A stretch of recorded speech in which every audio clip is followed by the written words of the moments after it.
the front of a house that is remarkably different from the rest of the houses because there's a colonnade underneath it. So it happened in the 19th century, the age of progress, and they were like, oh, we have like these big horse-drawn carriages, you can't really pass through this small street.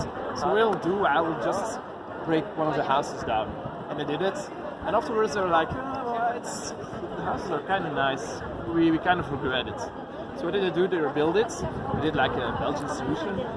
So they made an arcade underneath it, and they built a house on top of it. So now we go to one of the biggest heroes of Brussels.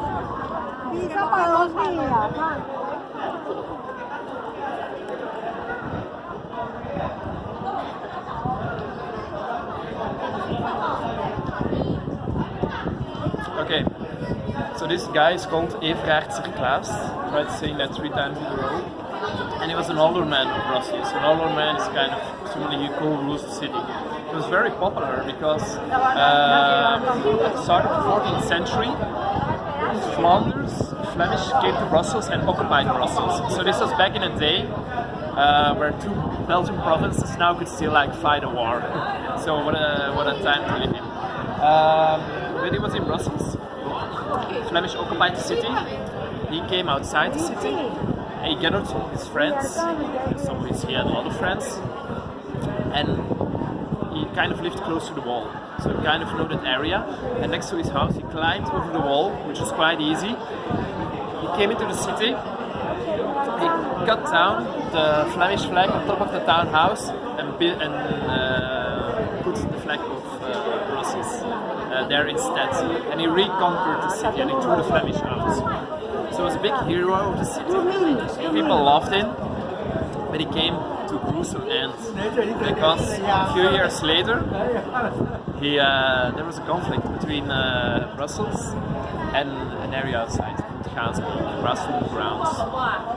And Everaert Serklaas was one of the main people who kind of protected Brussels. So what happened?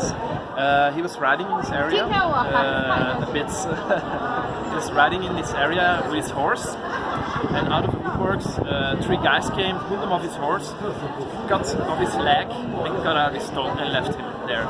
So if you think politics is hardcore nowadays, try it back in the Middle Ages. And they left him to die there because nobody in the area wanted to help him because they were so scared of that area. What happened?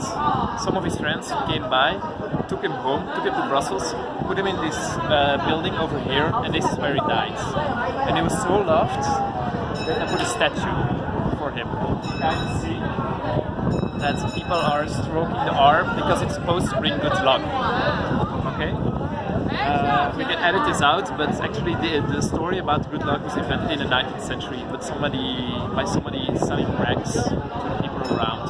So you come here, like stroke the statue, make a wish, and buy a rag.